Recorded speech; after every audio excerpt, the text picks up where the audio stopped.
Good evening, all, and welcome to the latest in our online public forums from the Mona School of Business and Management. And first of all, thanks for spending the evening with us. And today we're looking at powered up electric vehicles in Jamaica. Are we ready? So this promises to be a very exciting discussion. We have a great panel lined up for you. Ms. Dion Nugent from the JPS, Mr. Valentine Fagan from the OUR. So you have the power generators and suppliers and the regulators. And also to give an interesting spin on adaptation and social issues will be Dr. Orville Taylor from the Faculty of Sociology, Psychology, and Social Work here at the University of the West Indies. So thanks for coming. We look forward to your questions. Just a little bit of housekeeping. We'll be asking that you post your questions in the chat, and these will be moderated, and then we will pass them on to our panel. And normal rules apply. Please mute your computers or phones so that there is minimal interference. And we look forward to a great event this evening. So at this point, I'll pass you over to our executive in residence, Mr. James Moss Solomon, who conceptualizes and manages a lot of our online public forums in his capacity. So James, over to you. Hi, Dr. McBean, and welcome to everyone who has joined us and our presenters especially. On the 11th of June, I published a short paper in the Public Opinion .news. It was entitled Even Billionaires Have to Breathe. It was based on very much what we'll be talking about. We need clean air to survive, and part of clean air really, and part of a clean air to breathe policy is that we have to really come to grips with the use of fossil fuels and other things that often contaminate the atmosphere where we live, no matter where that is in the world. And certainly part of the rail experience has been that electric cars are the topical issue. It's perhaps not new to those of us who used to read comics, but you can think back to the 50s and things when people were shown in comic books, the Jetsons, etc., using vehicles that obviously were not polluting their atmosphere. So the reality of science fiction or imagination has come around to test us. So here in Jamaica, there was at the same time, around the same time, articles published on the use of electronic vehicles. Now, it does not seem that that's going to happen this year or next year. But in the interest of what it is that I do and I'm required to do at the Mona School of Business and Management, our students need to have the opportunity, or graduates, to make inputs into the future to see how it is that we, through the learning that we have had at this institution and others, how can we contribute to our society in an orderly manner whenever change is necessary?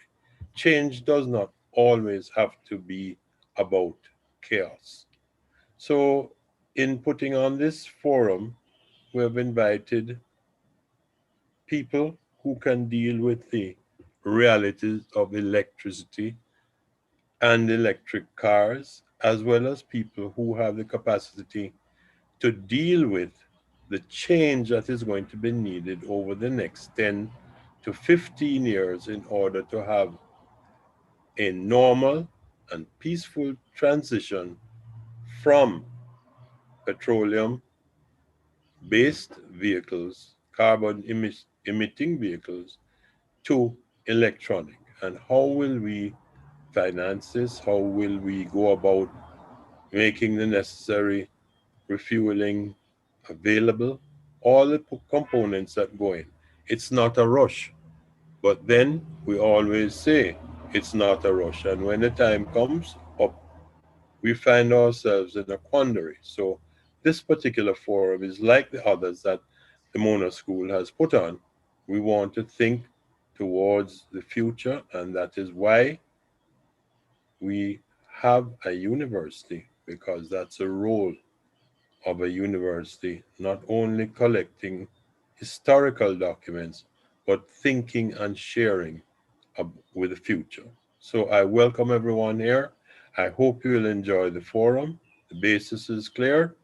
And over to you, Dr. McBean, our moderator. Thank you. Thank you very much, Jimmy, for setting the scene. So we will have 3 presentations back to back.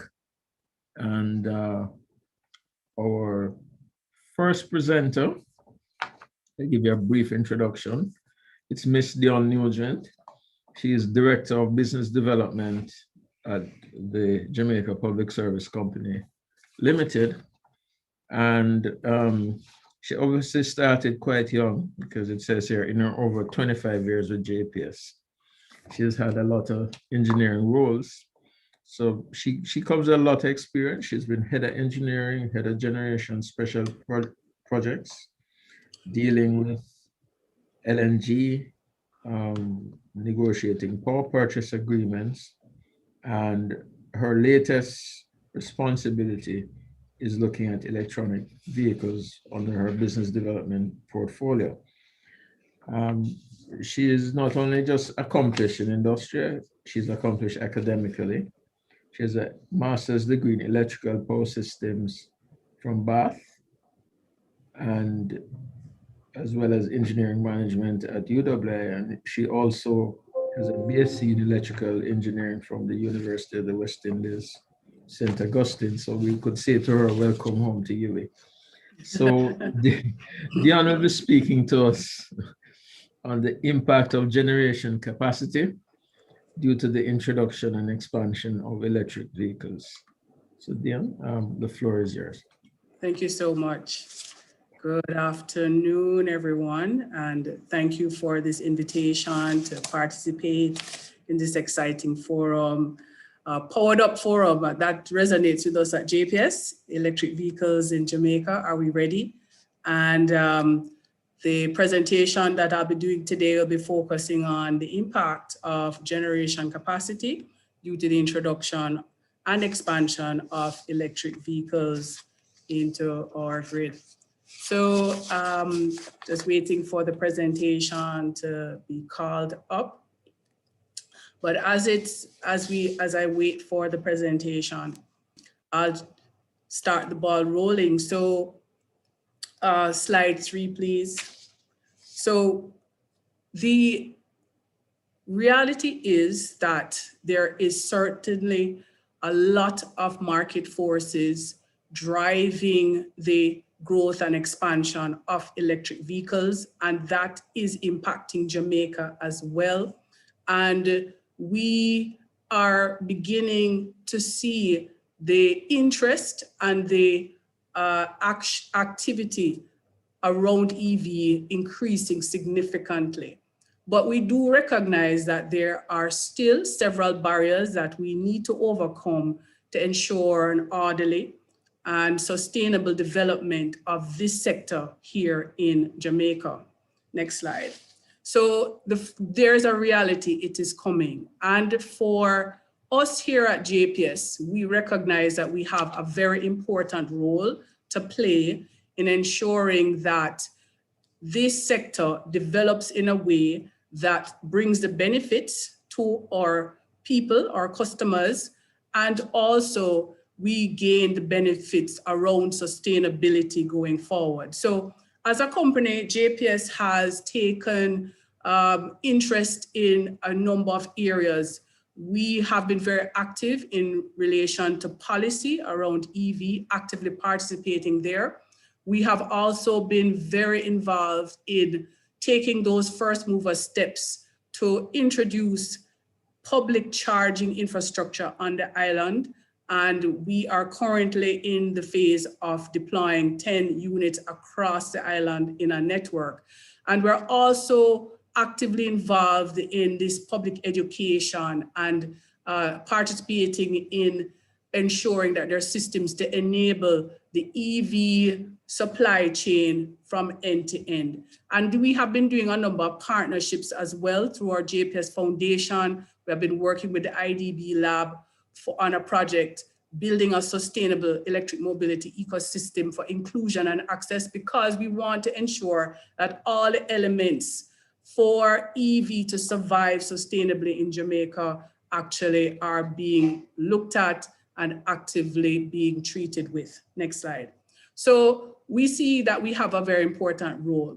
Now, in our role as the grid manager, operator, supplier of power to our customers, we have taken a look at what does EV growth look like over the next 10 years. So we did commission a study in that regard, and our results indicated that we'd be looking at, on the low side, probably about 20,000 battery electric vehicles by 2030. On the high side, just about 50,000. Our current inventory of vehicles are around 580, 600,000. So we're looking at about 3 to 8% within the next 10 years. And in some spheres, it's considered that our forecasts are a little bit conservative, but nonetheless, this is a significant growth anticipated within that time frame, and we're working to see how we can enable that as well. The reality is that we are starting to see the EVs on the island, and it says, what is our posture? What is our response going to be as the electric utility to ensure that as the grid manager, we can ensure that we are able to properly manage and provide the service for these EVs. Next slide. So I just want to give you a picture of what generation looks like, because battery electric vehicles are pulling electricity for charging. That is their fuel. And so just like internal combustion engines, you have to refuel on a regular basis. The fuel now is electricity, and that is going to be served by our current generating capacity, by the available generating capacity. So this is just a quick view of where we are today in terms of our generation by fuel type. What kind of fuels are supporting our generation? And over 60% currently today in 2021 are natural gas, and renewables are currently about 14% of that total. We look ahead to 2030, and this is coming from our National Integrated Resource Plan. The ratio for natural gas still remains the same, but we're looking ahead to about 30% on renewables. So we see that as a country, we're working to ensure that increase in demand is better served by renewables, our own domestic energy resources. So as we look at the demand growth, we are seeing generation being planned more with sustainable type generation sources. And as the grid operator, we're also very interested in ensuring that the security and reliability of the grid is strong to be able to respond to EVs and also this increased penetration of renewables. That's our job as we look at ensuring that these national targets and goals are met. Next slide. So we're looking today specifically at this kind of impact that EVs will have on our own generation requirements. And let me just say that our ability to define that is very much dependent on our charging behavior. And I thank the regulatory team because I'm borrowing a table that was in their recently circulated stakeholder consultation document on EV policy recommendations. And this table represents a high-level estimate of what the potential impacts of EV could look like on our demand for electricity. So, as I mentioned before, JPS projected between 20,000 to 30,000 EVs. Referencing this table, I'm going to take a middle band, about 5%, which is 30,000 EVs. So we're looking at that middle band there.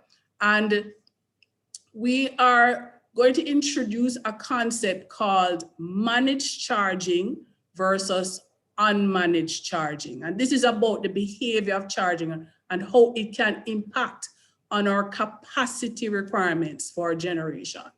So on the line where we say 5% penetration of EVs, which equates to about 30,000 vehicles, we see that unmanaged charging, which is if everybody is charging at the same time, you are looking potentially in this very early estimate at about 153 megawatts. if you have managed charging, where you're actually using technology, you're using smart grid approaches, you're using tariffs to ensure that everybody's not charging their vehicle at the same time, and you basically reduce that coincidence of charging. In this table, we're looking at about 30%. You actually have a significant drop in the requirement on the peak for electricity demand. We're looking at about 46 megawatts there. So on a base of 660 megawatts, you're moving from 23% for unmanaged peak demand for EV charging to 7%, which is a significant difference. And so this is a concept that we as a utility want to begin to put on the table very early, how important this is, this type of behavior for charging, and how that influences our generation requirements going forward. Because what we're trying to understand is what is that impact that EVs will have on our generation requirements looking ahead. So, based on our existing capacity, where we're just over 1,000 megawatts of total installed capacity, managed charging with an addition of just, say 46 megawatts, that is something that can easily fit within our tolerance level based on our integrated resource plan projections of growth each year, which currently is about 10 to 12 megawatts. We're saying in that kind of growth trajectory, EV demand potentially could be included in that, and we'll be able to easily satisfy our requirements. And what that means is we would not necessarily have to be looking at any significant generation capacity additions to support EV demand. Now, this is still very high level, but I want to communicate a principle. The principle that our behavior around charging is going to be very important as it relates to the cost that comes along with supporting EV charging going forward. Next slide.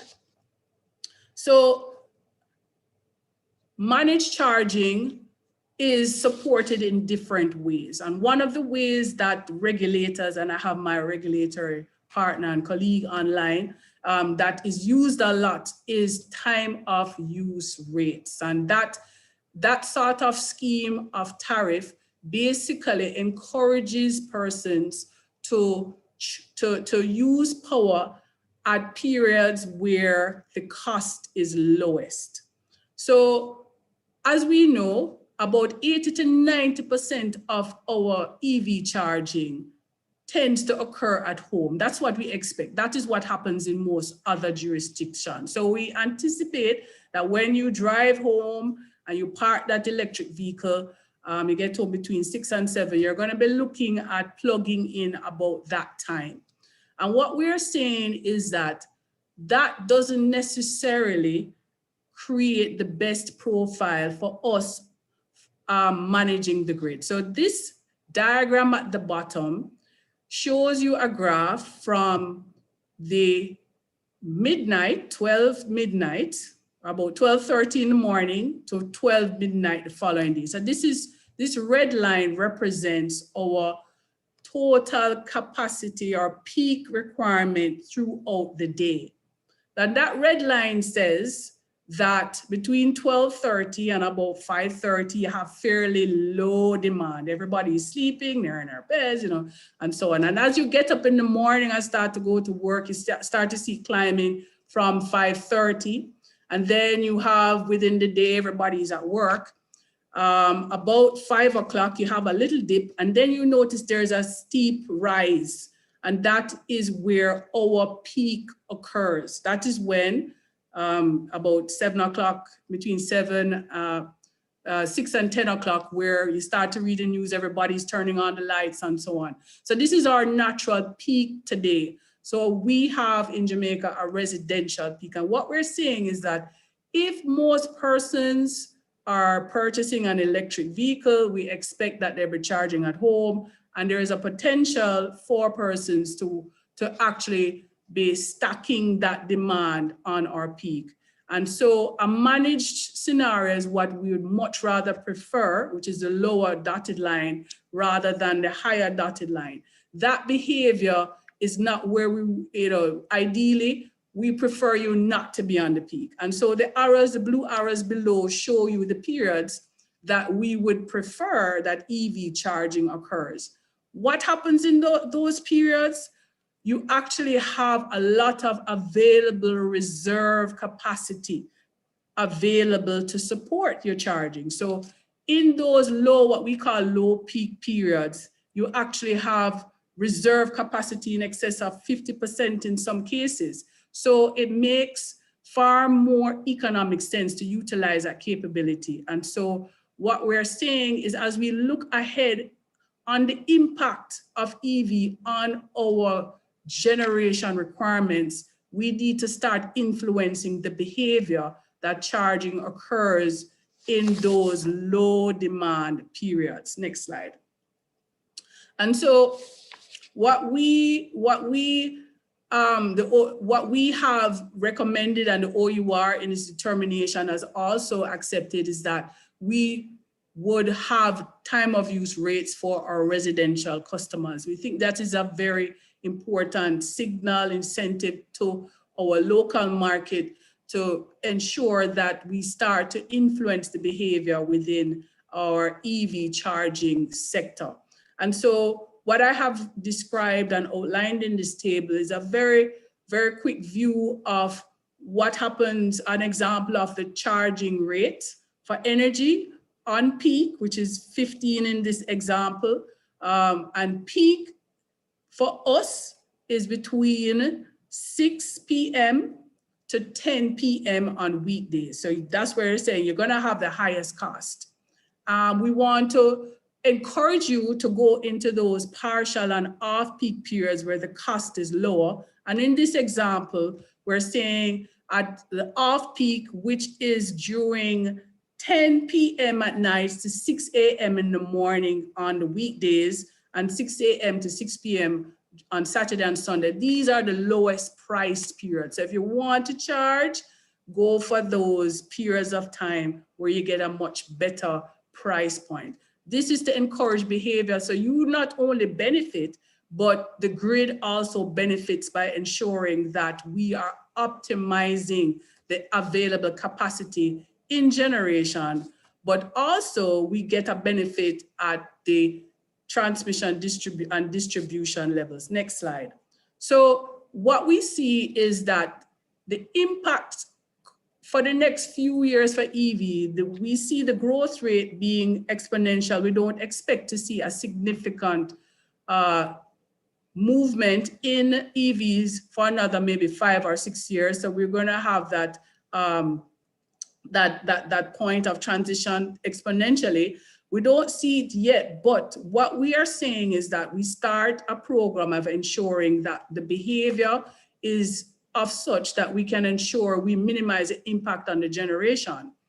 In the short term, what we do have to contend with, however, is a potential impact on the network itself. So those lines that are serving you as a customer, we need to make sure if you're in a neighborhood where everybody has an electric vehicle, that we begin now to have those conversations and do those assessments to ensure those localized networks do not actually become overloaded. And so this concept of managed charging is something that we believe is very important, not only for generation, but also in the transmission and distribution. And so JPS in effect has been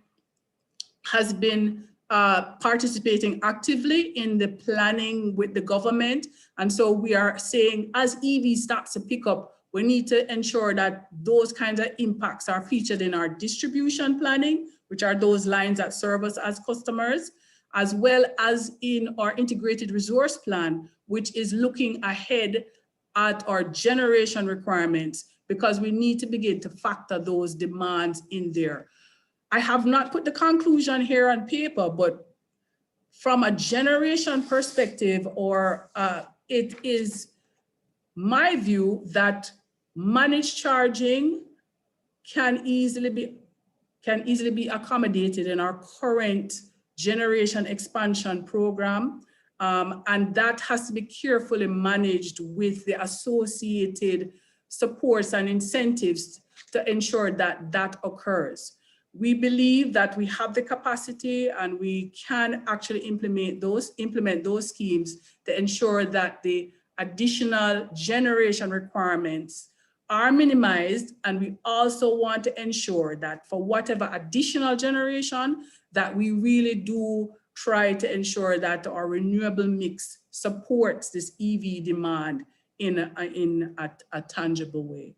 So, Sir David, I will close here. I'm not sure if I'm at my timeline, right? So, in essence, we believe that Jamaica is ready in the short term for EV as it relates to generation, but we still have a lot of deep dive assessments to do in order to ensure that we are really on top and on target with that.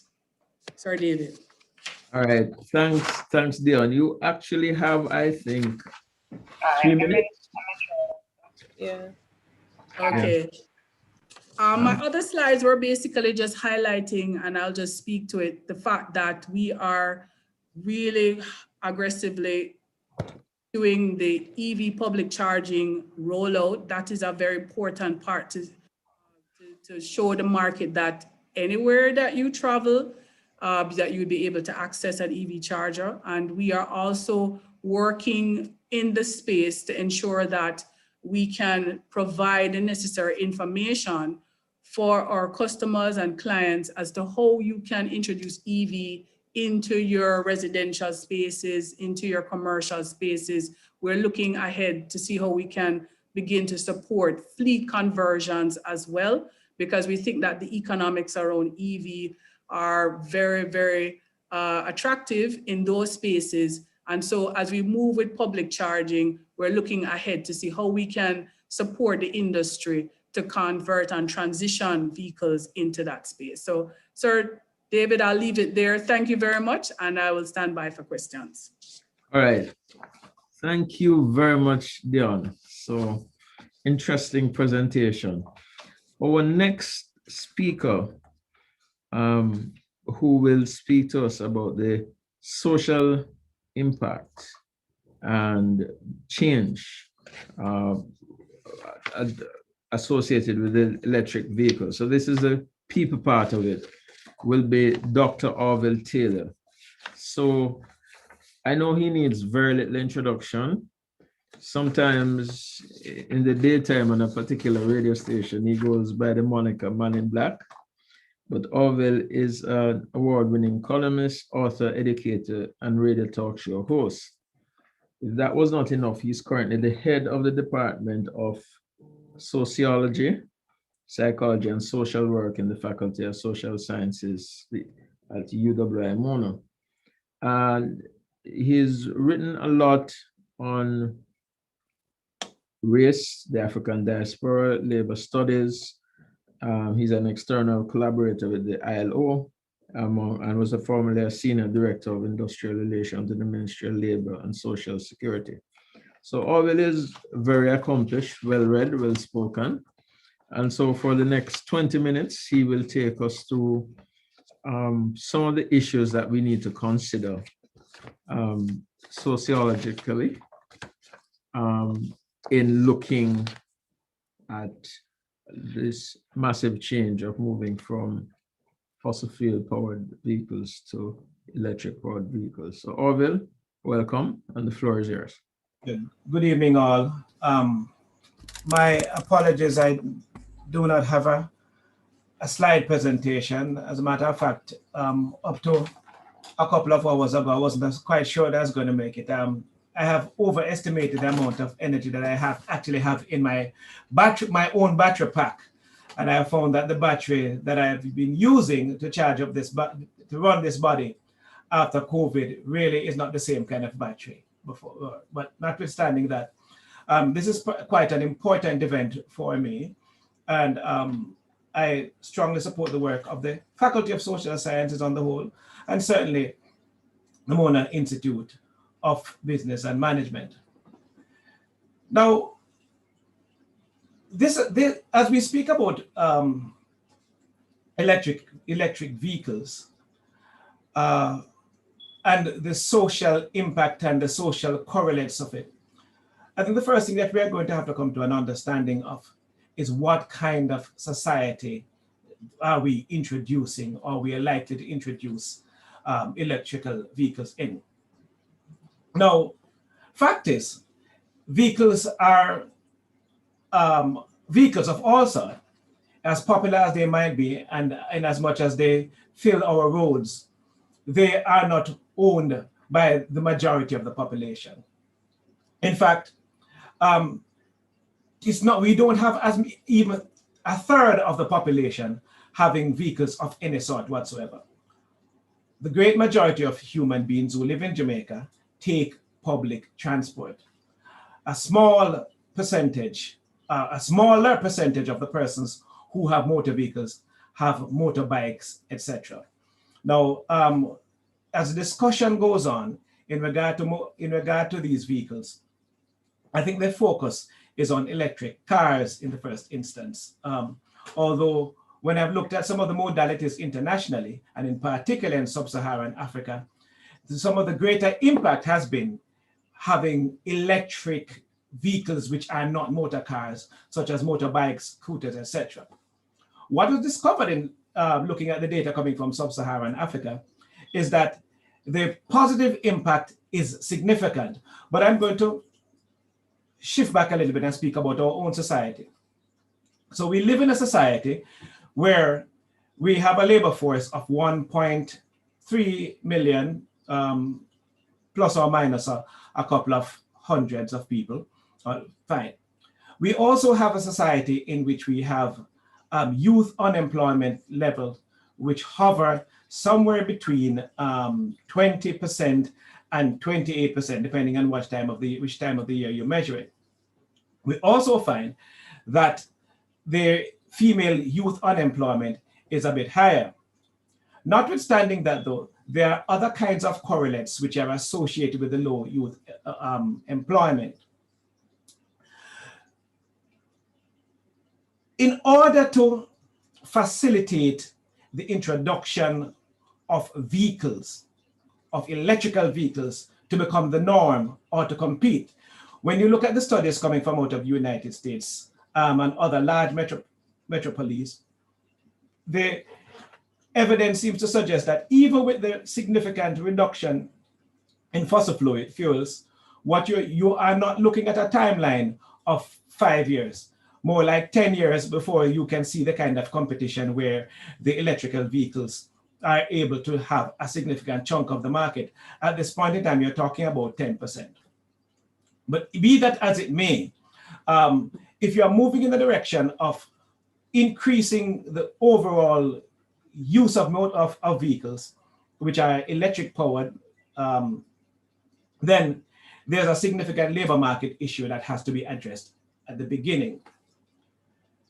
I'm not going to downplay the role of trade unions. I find that our trade unions have talked not too much about it, but I suspect at some point the trade unions, when they will get into the dialogue, because international trade unions are at the forefront of this discussion, because data and studies coming from out of the ILO strongly suggest that in some places up to 75% of the components of electrical vehicles are made under conditions which violate basic human rights and the 8 fundamental human rights conventions of the ILO itself. And thus, from a labor point of view, there may be some significant kind of resistance as the trade unions start becoming much more active. But returning to the fact that we have a labor market where you have up to sometimes 28% youth unemployment, then, and at the same time, you have low tertiary level enrollment for males. And also you add to that the fact that this region, the English-speaking Caribbean, has the lowest tertiary level enrollment in the hemisphere, you ask yourself a question as to whether or not we really have the level of preparation. So when you look at the data regarding the sectors where people are employed, and looking at, and I have a chart here that I'm trying to pull up, it just went out. Yeah, so when you look at the sector in which are directly connected to the use of electricity, you have about, there's a category that starting uses, which involves electricity, gas, and water supply. Now, I don't have the data relating to water supply, but even then, you're talking about significant percentage of persons who are involved in the use of fossil fuels. So you're talking about 8,000, just under 8,000 persons being employed in that sector. However, when you get into the sector of wholesale and repair of motor vehicles and equipment, you're talking about like 250,000 people. So even when you take out of that category, that percentage that is working strictly on gas-fueled motor vehicles, you ask yourself the question, what is the likely impact in the labor market and as regards employment levels when you have a wholesale introduction, or if you were to have just a significant introduction of electrical vehicles? So the training which is necessary for the repair and the maintenance of electrical vehicle, if they become the norm, has to take place at a rate that is faster than the rate of implementation of the use. Well, this has tended not to be the reality, because given the fact, and let's return, that we have seen significant restrictions on the ability of tertiary level institutions to grow. We have seen that heart is heavily female dominated in this country. So you're talking about 8, at the tertiary level institution like the university, etc., you're talking about a 70-30 ratio. In heart, it is very close to about 80-20, and in the teachers' colleges and so the proportion looks even worse. So what you have at this point in time is what will looks like in the very short term, some kind of a training deficit. Now, with the training deficit, it therefore will mean that there is, in the short term, assuming, of course, that you will ultimately catch up, in the very short term, you are going to end up with a negative employment effect. So, as the need for the regular gas vehicles declines, you will find that also a decline in the percentage of the population in this large group of 200 and up to 200,000 people who are earning their living from the sale and maintenance of the regular internal combustion engine.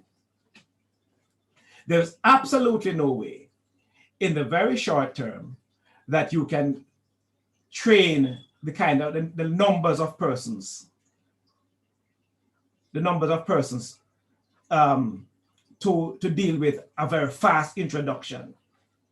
So what therefore would be the likely consequence of a very rapid or a disproportionately fast introduction of electrical vehicles in the marketplace? We have seen this occur with the reduction in agriculture. We have seen this occur in the reduction in local manufacturing as you move from the 1990s down. And what that was strongly correlated to was a race to the bottom and an increase in what the ILO calls indecent work, or a decrease in decent work. And decent work has a number of components. It involves freedom from discrimination in the workplace. It involves protection against child labor, protection against forced labor. Those are two things which are not very, very popular in Jamaica, right? But it also has freedom of association and the right to belong to trade unions and have collective bargaining, etc. And to that, in my own analytical schema, I add freedom from arbitrary termination, which is circumscribed by Convention 158. So what has happened as those traditional industries and traditional occupation associated with the industries have declined is a significant impact that no one wants to really talk about on the family. So where you have the new forms of employment, which marginalizes labor, you end up with the reduction of the capacity of a family to take care of the most vulnerable. And when I speak of the most vulnerable, I am absolutely not speaking about the females or the female youth, because even though the female youth unemployment rates are at a higher level than the males, females have different kinds of social types of support, and they are less vulnerable in terms of their access to other kinds of activities in the society. It's young males who are being killed, it's young males who are joining the gang, and it's young males whose unemployment is of greater social consequence. So what is it that I'm saying? I'm saying that when you have a labor surplus economy, right, when you have a society with low tertiary level enrollment, where you have a society in which males are underperforming females, right, and are featuring less in tertiary level education, where you find that the training capacity for the high level professionals, which will be required for the maintenance of these kinds of vehicles. Not to mention also that at the lower levels, you're going to find a significant employment or unemployment impact for those persons who work in the petroleum trade, etc. So you may will move to a model where you have fewer and fewer people working in service stations, which employ a significant percentage of the population, where which would, I think, also be included in this 8,000. But they're also measured in other ways too. And so you find them in other categories as well. So what am I saying? I'm saying that the necessary technological change, which will come as a consequence of the introduction of these vehicles, is likely to run counter to some of the existing strictures in the society. So where you have a significant unemployment impact, where you have a significant youth unemployment impact, where you have a failure to increase the training opportunities of young people who are needed to be filling in the gaps as the demand comes, you are going to see in the short run, hopefully not in the long term, significant negative social impacts. Don't want to make the kind of prediction that I made about 20 years ago when we were looking at, oh my gosh, a little longer than that, when we were looking at some of the new work modalities. But if we do not index the introduction of the new technology, new use of these kinds of vehicles, if we don't index that to significant empowerment and capacitation within the labor market, we are likely to end up with a significant increase in violent crimes, etc.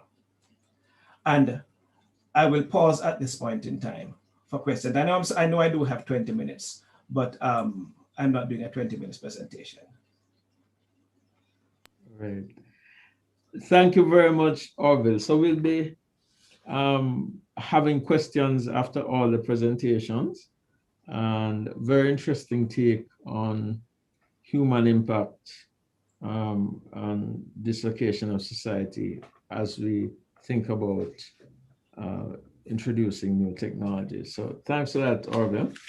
And your batteries seem to be recharging. So it's coming. I don't know if it's due to JPS.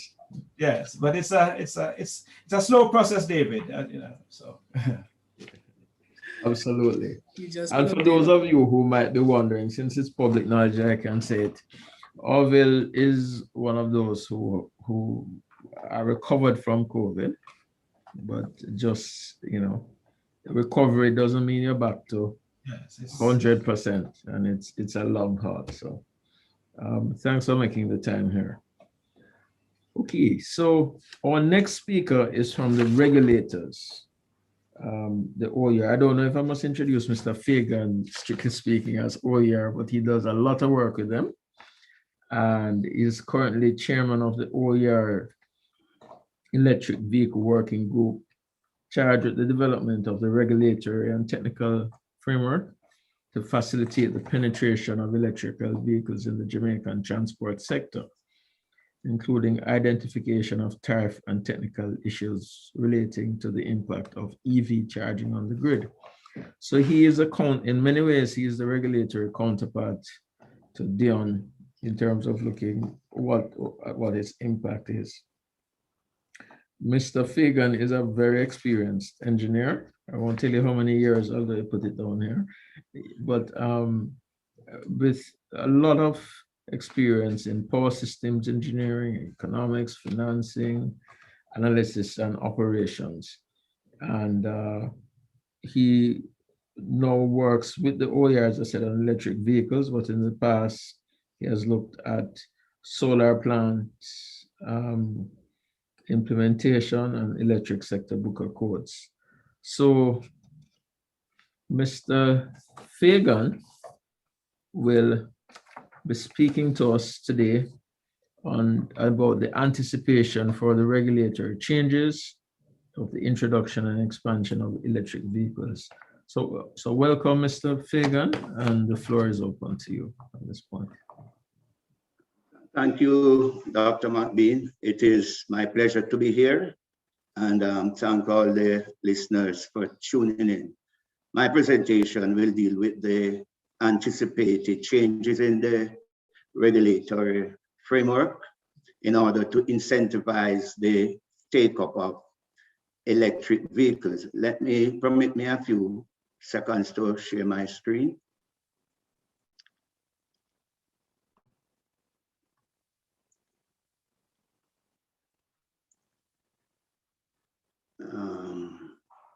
One second, I'm trying to, okay. I'm live, good. What are the main drivers of electric vehicles? We have seen great market take-up in other jurisdictions for electric vehicles. And by the way, just to address a point made by Dr. Taylor in respect to the categories, electric vehicle in this context also include two-wheelers. In fact, two-wheelers are very popular in many Asian countries, especially in China, India, etc. So there are also large requirements for electricity.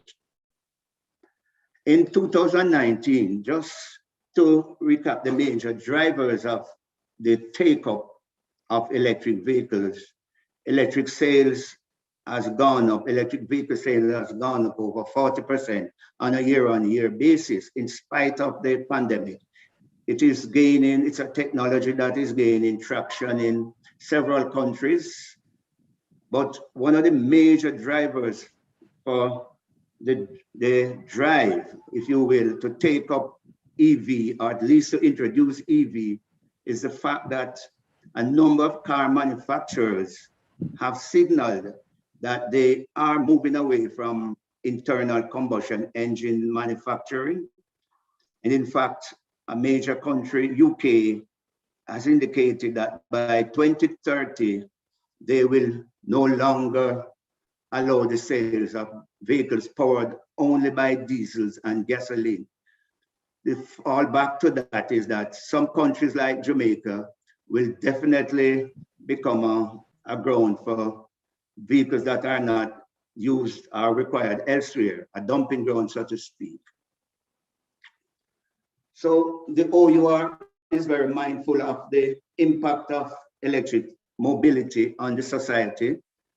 And we have been very proactive.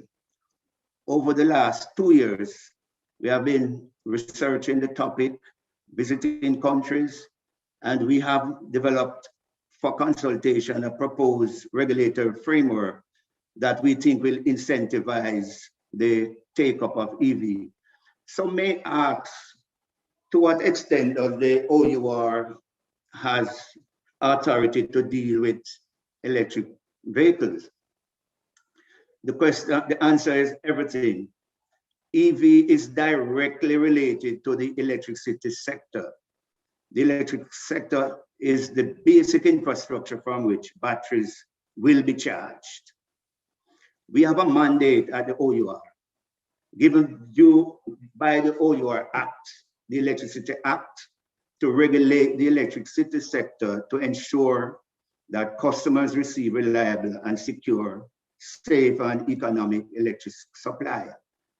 We also, at the OUR, have specific function under the Act to conduct research as we think necessary. And this is one of the research we have undertaken to research the impact of EVs on various societies and what were the changes, the successful changes that will allow EVs to be rapidly taken up. We also have the responsibility to advise the minister, the responsible minister, on matters of utility service, or we may be requested to do so by the minister. So we are empowered to undertake measures that we consider necessary to encourage development. And you will know that the take-up, which is one of our functions of renewable energy, has increased since 2016 from 4% to, as Leon said, nearly 14%. That has to do with the work done by our stakeholders, including the OUR. We are also promoting development of modern and efficient utility, evidenced by the implementation of a large number of smart meters in the electric grid. And this will allow smart charging of EV when they come along. So the OUR has the authority to make these proposals and to do further research into the matter of electric mobility.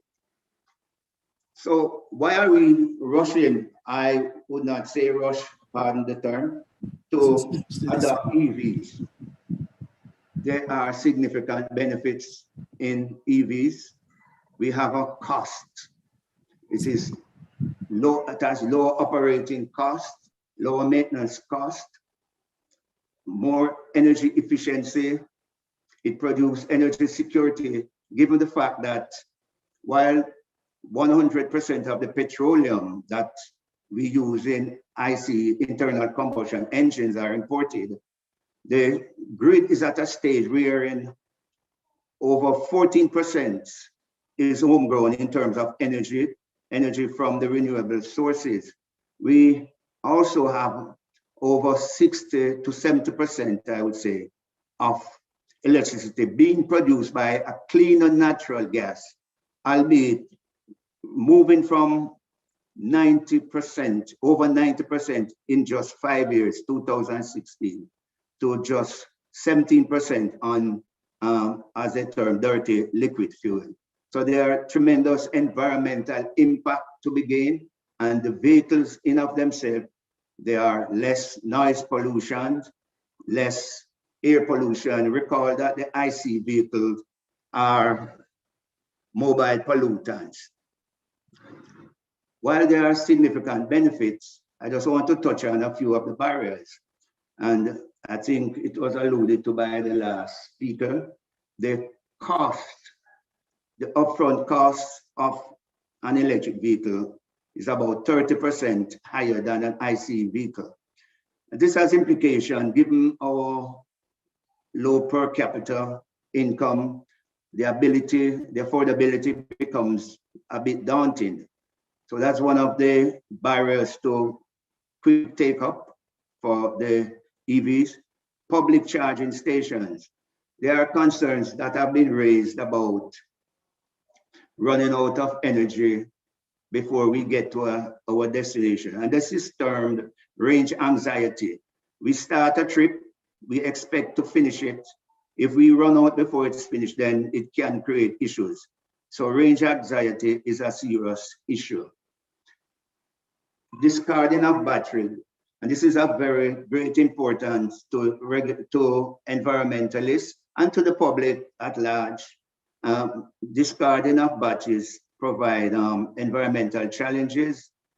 Several countries are now repurposing, and this is very useful, repurposing, I would not say dead EV batteries, but EV batteries that are beyond their useful life for vehicle charging. They are being repurposed to work with solar battery to provide, solar system to provide storage.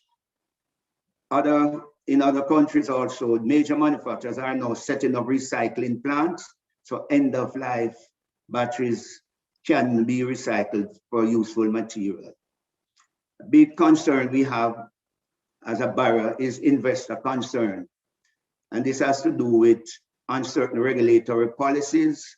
Investors like to have certainties. They don't want to know that it is this today, that tomorrow, here today, gone tomorrow. They need certainty because they are taking risk, and they rightly so need return on their investment. The other major problem that we have found is the lack of consumer information. In doing our research, the OUR did a poll, a survey, and we found that just about 23% of the respondents have knowledge of EV, have intimate knowledge, and a further 34% are mildly aware. The balance have no indication of the benefits of this technology. So I think there are work to be done. There's work to be done in this area. So having outlined the barriers, how are we going to overcome these barriers to the deployment? I have proposed 3 steps here. 1, amendment of the regulatory framework. The implementation of charging infrastructure require identifying and or removing barriers that will not allow the investors to provide charging infrastructure. Second, which I will not do in detail in this, that's a more finance issue, but there needs to be incentive that allow cost reduction so that at least in terms of initial costs, the price differential between ICE and electric vehicles can be reduced or eliminated. We have also found that government policy is very important, policy objective, and we think that the EV take-up will be enhanced by the appropriate government policy and incentive. Well, can you just enlarge your screen, the display settings, please? It's not, oh, I'm sorry. Amazing. Display settings in the middle. Okay, No, it's called display settings at the top. If not, go ahead, continue.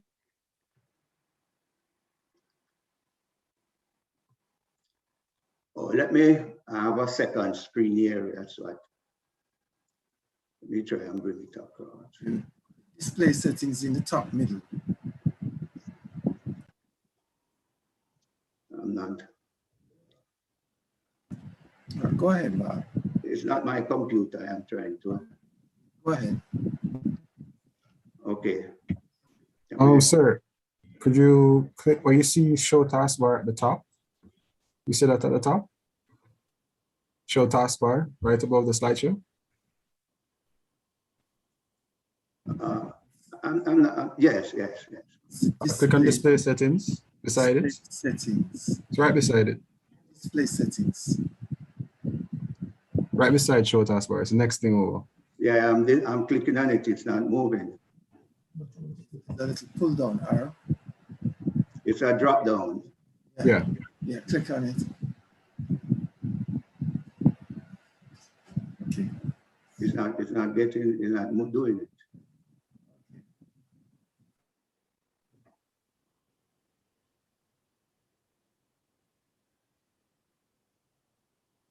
Click duplicate slideshow. That okay? Yeah, that's perfect.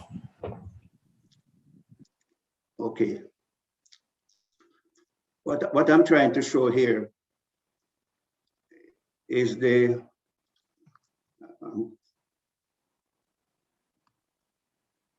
yes. What I'm showing here is the, and I think Dion discussed this in copious details, just to show the impact of EVs on the electricity generation and the growth in generation. Typically, in previous years, generation growth has been about 1% or under 1%, with just about 2% of EV take-up. We can expect a 1.4% increase in net generation from the grid.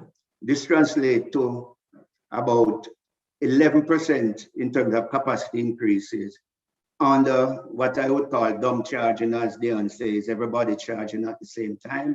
Under managed charge, it comes down to a manageable 3.5%. Indicates that the current grid, with its reserve margin of more than 200 megawatts, can accommodate that take-up of 2.5% EV take-up. So that's the grid impact. And it is important for us as regulator, because the grid impact is important in terms of determining the operations, the impact in terms of voltage, stability of the system, etc. Where is it going?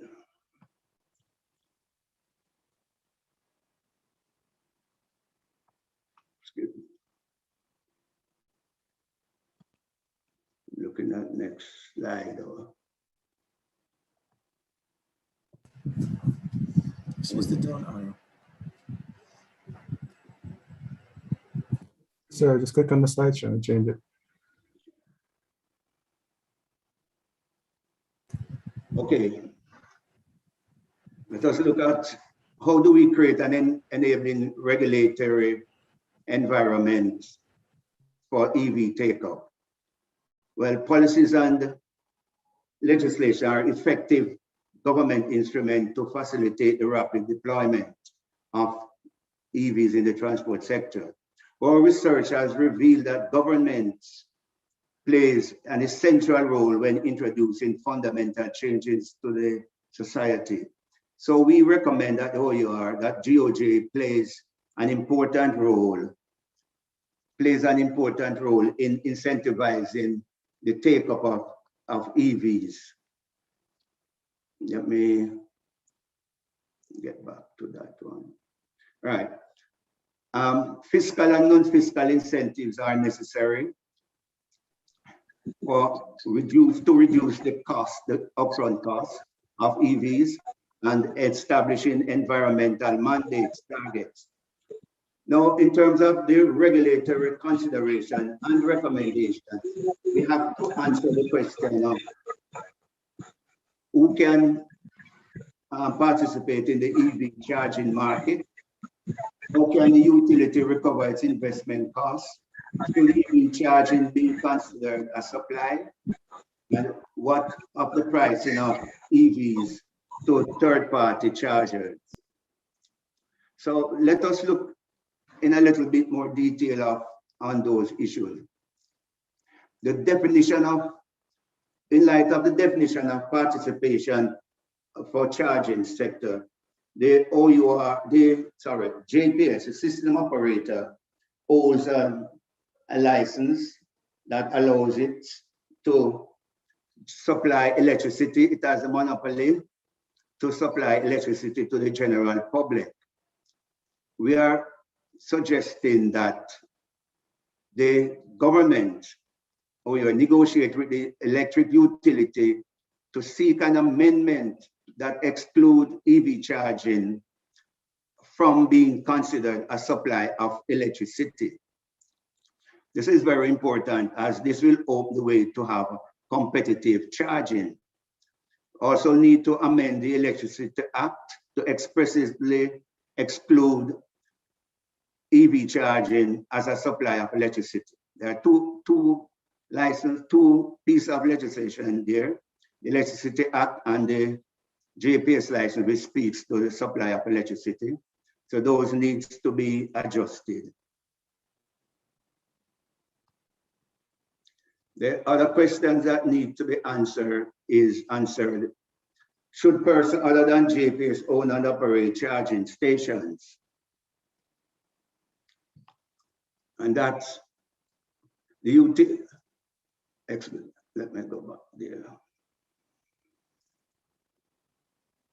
The utility may be required. Sorry, let me go back.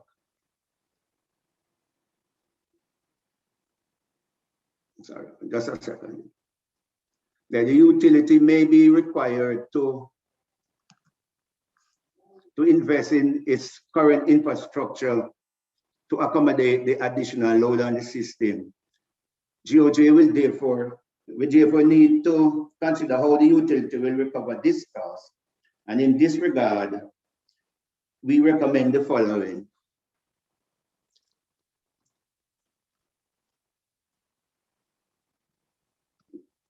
I will skip those slides there about the same thing.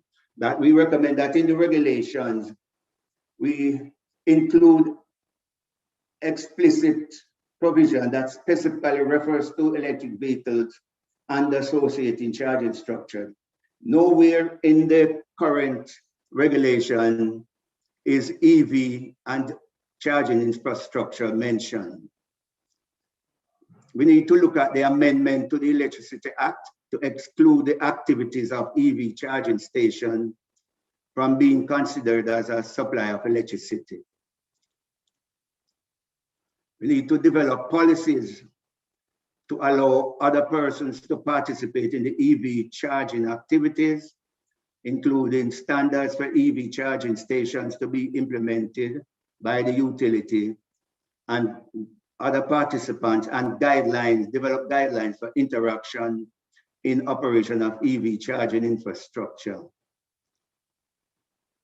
We need to develop policies as necessary, policies as necessary to, let me attend to this. Sorry.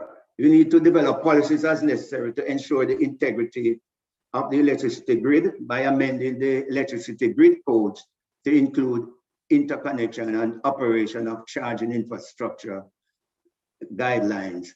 The grid operates at certain tolerance in terms of frequency and voltages, And excessive charging, excessive EV operation can create a hazard to these parameters, moving them outside of their tolerated range. So that needs to be addressed also. And not in this slide, but I think the integrated resource plan being developed needs to address the issue of generation expansion as it relates to the incremental introduction of electric vehicles. So basically, those are the proposals we are looking at in terms of electric vehicle to ensure that we provide enabling regulations to facilitate the uptake of electric vehicles. So with that, I am open for questions.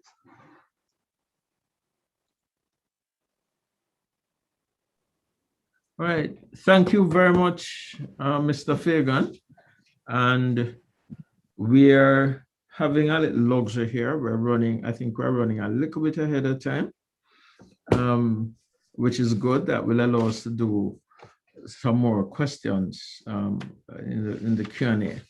So we've heard from our three presenters. We've heard from JPS how they see incentivizing customers for the demand and to generate that demand at off-peak to lessen the impact on the grid.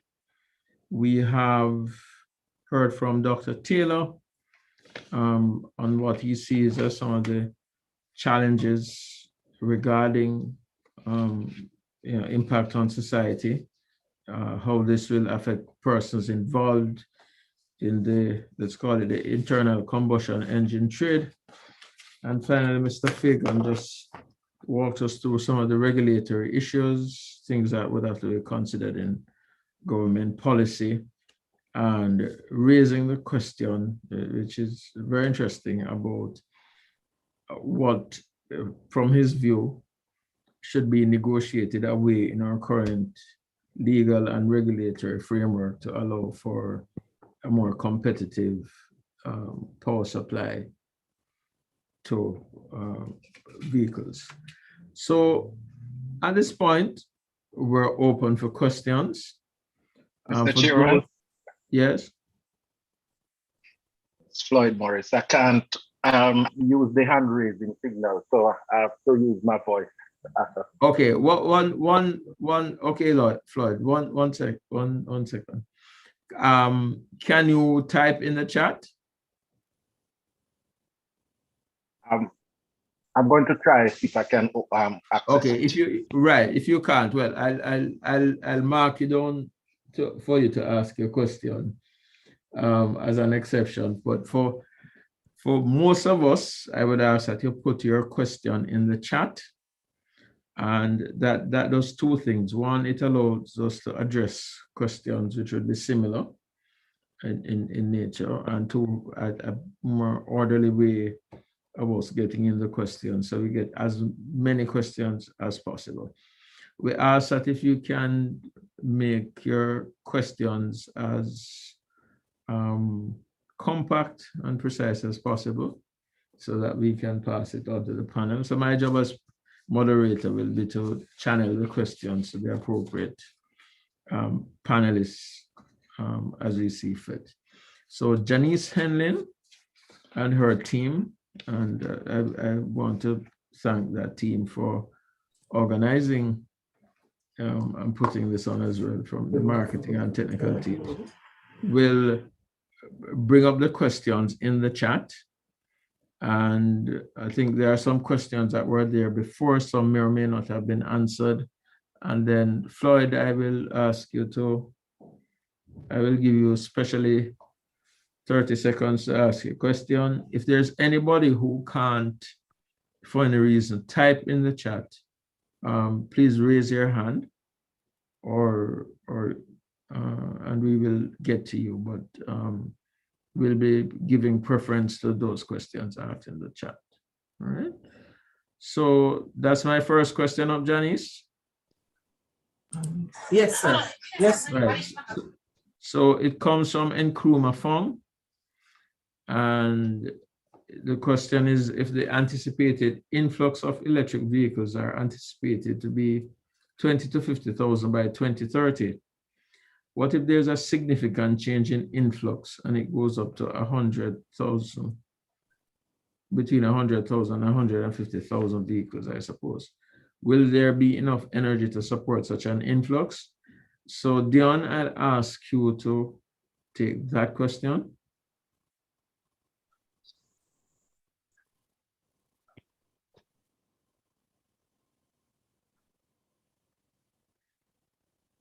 Hello, Dion, are you? All right, while we get back to Dion, there, Mr. Fagan, would you be able to address that, since I think the regulators know what sort of spare capacity we're likely to have? Yes, I can. I think I will take a crack at that.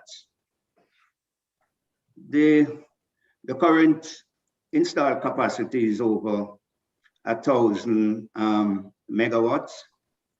The firm capacity, that is a capacity less the renewable plants, about 840 megawatts. We have currently a peak load of just about 650. So we have about 200 megawatts of what we call reserve margin. And that is the installed capacity up and above the peak.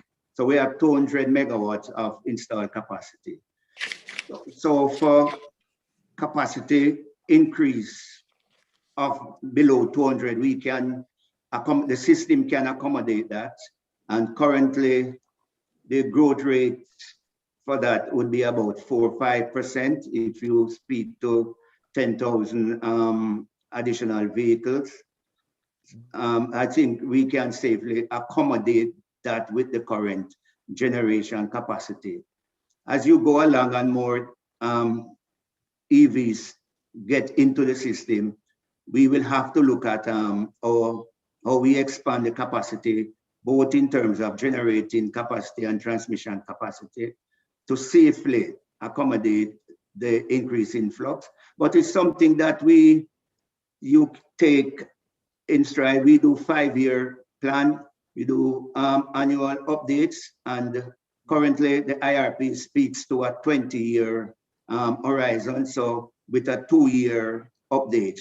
So these problems can be considered and strategy proposed to deal with them.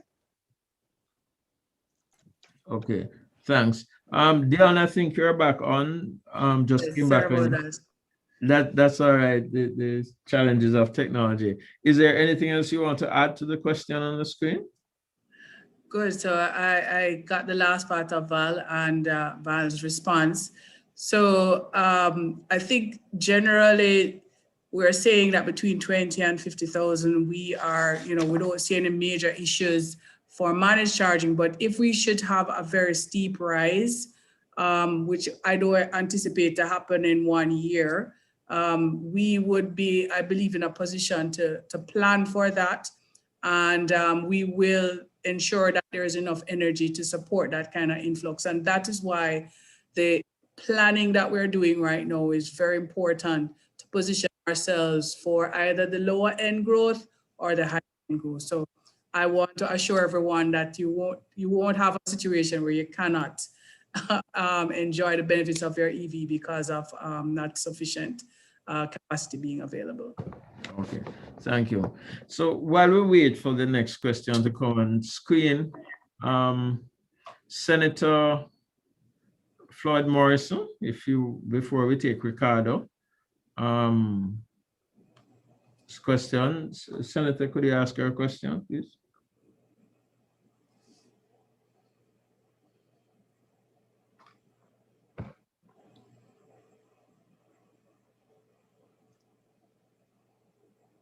All right, not hearing Senator Morrison. So let's take Ricardo's question. So Ricardo from our YouTube channel asked, Is there a cap on the EV vehicle that would stop the charging process after the vehicle has become fully charged? Well, generally speaking, I'll just take that very quickly. Battery electric vehicles come with its own controls to start charging and to end charging. Those are the kind of protective systems at its basic form that would be a part of the vehicle functionality and protection capability. Okay, all right, thank you. Next question from the technical team. While the way, Dion, we were having a conversation before. And after this question, I'd like you to address it, the demand curve and how we see what's happening there. Okay, technical team, I see a flash about 3 questions. Can you go back to the first question? All right, is that that's the next one? Okay, so, and Kruma asks, how will charging be done in-house? Are electric vehicles anticipated to be 110 volts rather than 220 volts? If the latter, how will homes get 220 lines? Okay, so typically a charger comes with some vehicles, newer vehicles, which tends to be the 110 that you can just plug into your normal socket. But that is the slowest form of charging capability for your vehicle. So that takes a number of hours. Certainly, 220 supplies can be provided to homes. And so that's just a matter of your application process with us as a utility. Okay. All right. Thank you. So in Chroma, between your electrician and the JPS, that's easily done. And I think most homes already would have been wired for 220 volts, electric stoves, some dryers, etc., tend to run on 220 volts. Okay, all right. Our next question comes from Ricardo. Ricardo, you sound like you're on the verge of buying a vehicle, man. So Ricardo asks, does the fluctuation of power supply affect the charging? I think that was a question. Yes, affect the charging. Usage and storage of the power. So, yeah. Okay, so fluctuation of power supply is quite a wide question. It could be talking about whether you have, interruptions in the supply, whether you have power quality. So, in general, what we are working on is ensuring that the capability of the infrastructure gives you the kind of response to charge the batteries in your vehicle. Certainly, if power is interrupted, you will have an interruption in your ability to charge. So I'm not quite sure I'm hitting the exact concern that Ricardo has, whether it's a power quality or whether, in terms of outages. But if outages, you can't, there will be no charging activities going on. In a battery, if you have a surge. That's what it is. So, I think, Dion, if I help here, Ricardo, what will happen is, again, most appliances and certainly the cars will be sophisticated enough that they would not accept power above or below certain ranges. And therefore, if for whatever reason you're not getting the correct power supply, it would not charge during those times. So it might take you a little longer to charge. So I'm guessing that's probably what's leading. That is correct. Maybe a power quality problem, yes. Correct, yes. Next question. Sorry, we're going to ask everybody to just mute, please, if possible. Senator Morrison, are you back? Floor is open for your question.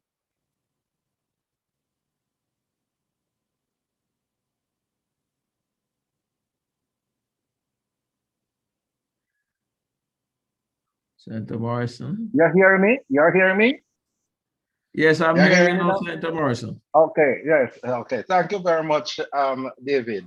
The question that I want to ask is based on a number of comments from my blind colleagues, blind and visually impaired colleagues, who have been concerned about the quietness of these electric vehicles, and they are very much concerned about their safety because these vehicles are extremely quiet. A couple months ago, one came to my house and I never even realized that a vehicle drove up until the person blew their horn, right?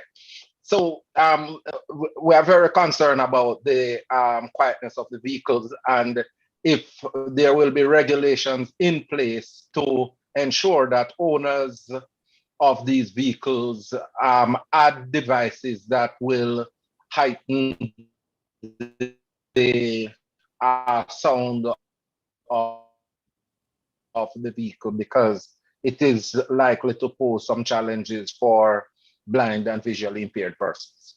Thank you. Okay, so hello. Yes, yes, thank you, Floyd. We heard you. So I would ask either of the regulator, maybe the regulator might be in a position to answer this, and also if Dr. Taylor could weigh in. And it would seem to be a problem not just for the visually impaired, but for the hearing impaired as well.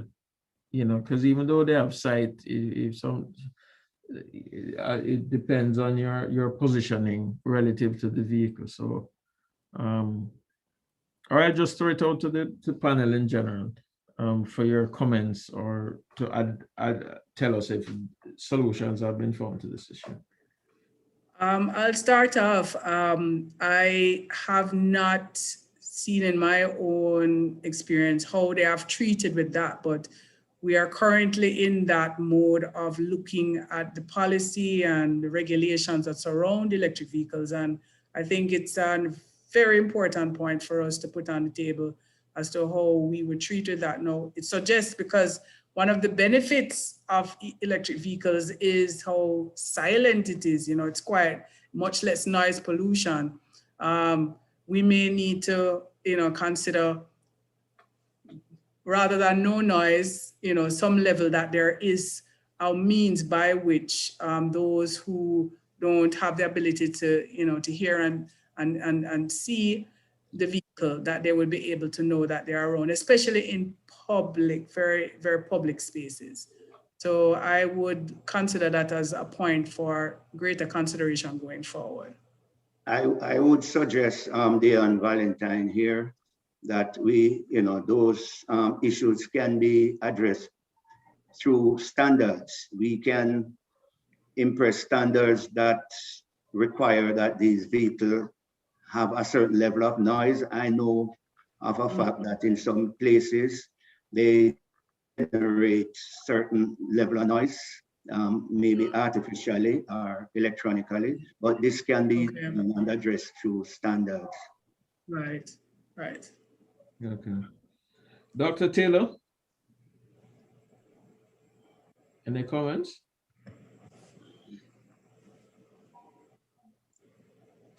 You know, when I heard Floyd's question, I was actually more inclined to think that he was talking about, you know, some of the opportunities in terms of the, you know, like self-driving vehicles, etc., where the level of enthusiasm in the metropolitan countries such as the United States, according to some surveys, seems to be almost the same. But alas, that's not quite what we're talking about. Having looked at some of the international conventions which have to do with accessibility and persons with disability, then I think the point is it's almost a no-brainer actually that the regulators are going to have to put in place some kind of standard that will require it. It might not be an increased noise per se, well, it could be a sound as opposed to a noise, because if you were to increase the noise from the vehicle to the level of the regular internal combustion engine, then of course it in itself would be almost what you call it? I don't know. The word is escaping me, but it will be counterproductive, right? For want of a better expression. So I think though that we would be breaching convention that we have already signed on to, as well as just pure decency by not regulating it. So Floyd, I think, has an excellent point right there. And in fact, there are studies, and my son is knocking on my door now to coming, but there are studies which have been carried out that show that there really is a significant problem for electric cars cause. But I've also discovered, and I don't know if Floyd would want to add here, that there are certain vehicles that are not internal combustion, so that are not electric, that also have noise levels that are a bit scary. So for example, I find that those big JUTC buses are incredibly silent. And interestingly, even more so, they have car horns on them. So I don't know if that might be something that one would want to also look at, because I think that when you listen to a JUTC bus and then you listen to the low emission of the sound, and I am a person with more or less normal sight, and it still surprises me when how silent they are. And then when I hear this car sounding horn and this big thing coming looking like a house at me sometimes when I'm coming, and it happens from time to time when I'm coming from Reddy's Road onto the Washington Boulevard, and it's a scary thing, so I can just imagine. So in summary, I think that's a task. I'm very happy that Floyd has asked the question, but it is something that I'm almost certain will have to be in our regulatory standards, if not legislation. And Floyd, I can tell you, as long as I'm around, I will help you to push that. Okay. All right, thanks Orville, and thanks Floyd. Just a quick anecdote. I remember when fiber optics were widely introduced into the telephone network in the US, the biggest complaint from customers was that they picked up their phone and they wasn't sure it was working because the static was missing. And to counter that, I think Sprint at the time, which was a pioneer, had to introduce artificial noise into their network so that customers felt comfortable. And we are heavily noise polluted. So I know once we get anything which is relatively quiet, it's going to be a shock. I'm thinking about children as well, who have a propensity to run all over the place and depend on noise. So we'll flag that one for a follow-up. Technical team, any more questions, sir?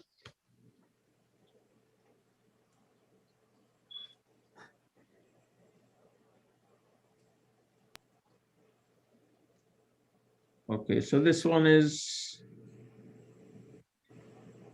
from Marcia. So Orwell has highlighted some negative social consequences if the introduction of EVs is not carefully done. What measures are in place to avoid these social dislocations? I don't know if anybody on the panel has any idea of anything which is being done to address social dislocations.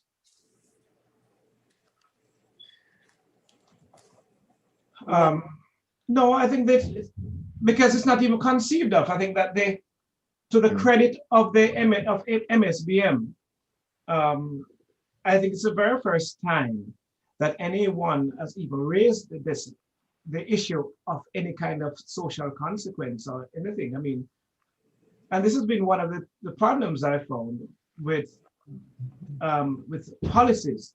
You introduce stuff, you introduce into go to moment. Yeah. You go to mommy. Sorry, sorry about that. Right. So you introduce, say, in the 1970s, contraception, or new types of contraception in certain parts of the world, and people do different things with them or don't use them at all, simply because nobody thought about the necessary kind of behavioral changes would come with it and all of the other kind of social. So there's a general feeling that you can bring in new technology and just leave it and everything will fall into place. Now that works sometimes, but it only works when the consequences of keeping the same pattern of behavior, with the consequence of keeping the same pattern of behavior are too great for people to maintain them, and then you have that behavioral change. But at the policy level, it's not even been conceived of.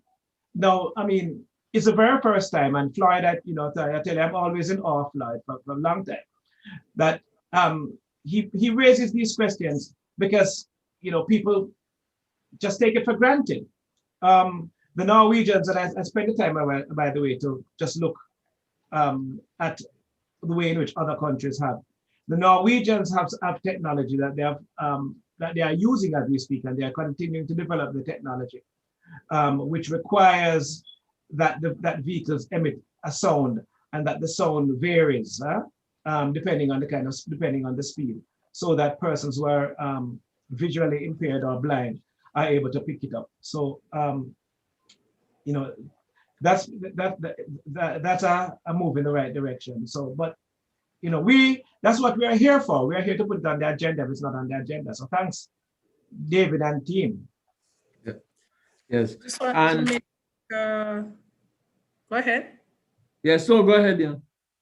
All right, so just to make a quick comment there, I mentioned earlier that through the JPS Foundation and the IDB Lab, we have been working on a project building a sustainable ecosystem around e-mobility for inclusion and access. And elements of that project certainly are intended to treat with some of the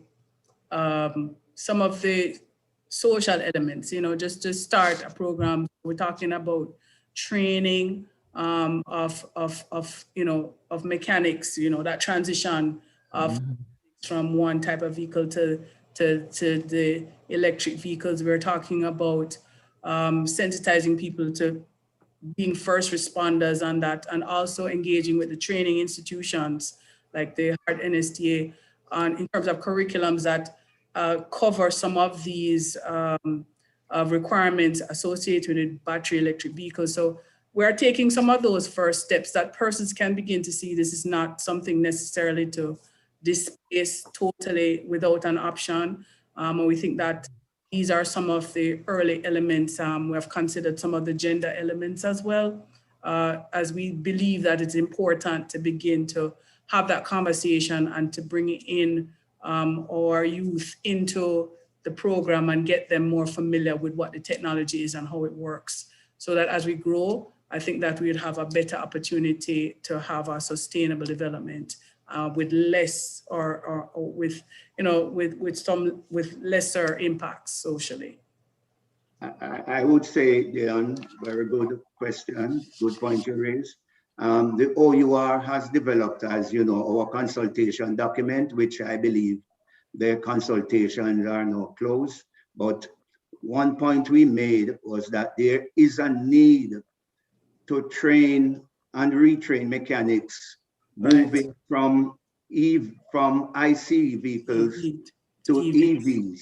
Yes. And also to introduce, we recommend to the government that they look to the vocational schools to start training programs on maintaining EVs. We have also recommended that stakeholders, meaning importers of these vehicles, ensure that they have the requisite service personnel in their workshop, and also the appropriate parts to service these vehicles when required, including personnel. So we're active in that conversations as well, with the training institutions, because to ensure that these critical stakeholders are in the conversation and they're actually developing the kind of skill sets and giving persons options for when the technology really starts to take off. You see, sorry, Orville. Yeah, I mean, afterwards I'll make my comment. Right. I like what I'm hearing, and the OUR is has endeared itself to me, especially because of that feature on the hotline, which has been going on with the wonderful representatives that you have. Right. But you see, I'm really nervous because I agree with you. I agree because we definitely need to have the retraining, but we have a capacity problem. I don't know whether or not. As a matter of fact, I doubt, given that what we have right now in terms of our training institutions as well as the trainers who are available, I don't know whether we have the capacity to do that. And last week, the issue with the doctors, except though it's a situation in reverse, where you have a surplus of doctors trained according to the positions which are available to them. Because one of the problems that we have had, even though you have had mechanisms of labor market forecasting with a well-developed labor market information system, I found that the policymakers have not used it to a great extent, not as great, certainly not as greatly as they should. This project is going to take serious qualitative and quantitative analysis, where you have a significant, a large group of people. So which involves, yes, heart would be at the heart of it, the Ministry of Education on the whole, but of course, the OUR, JPS, and of course, I'm not going to leave the Faculty of Social Sciences out of it because we do the thinking and the research, PIOJ, starting with. So it has to be data informed though, with very clear measures. So you can know that, listen, we look based on what we are expecting. And so the regulators will have a clear picture as to what numbers of vehicles they are going to bring in and what is the likely skill set that is going to be needed and how many years then it will be required to have somebody be a garage supervisor, etc., etc. So you know how long it takes to train an engineer. Yes. Right. So thanks for that, Orville. My one quick caveat before we move on to the next question from the chat group is that typically it is the older people who have challenges transitioning from one form or one technology to the other who suffer the most. And whether it's the Rust Belt in the US or the Midlands in the UK or wherever we've seen that happen. So that will be my one comment. So from the technical team, so we're close to the end. I don't know how many more questions we have. So they're plugging Jamaica from YouTube. Does anyone on this panel own an electric vehicle? So it will be yes or no. Mine is no. Mine is not yet. Currently, mine is no, but my company does. We're getting one. All right. I don't know, Orville doesn't own an electric vehicle. Okay, so Dwayne, what is the projected price or cost for the EV setup at home and usage? Okay, so a quick check-in on that. You can purchase an easy, quick setup for chargers online.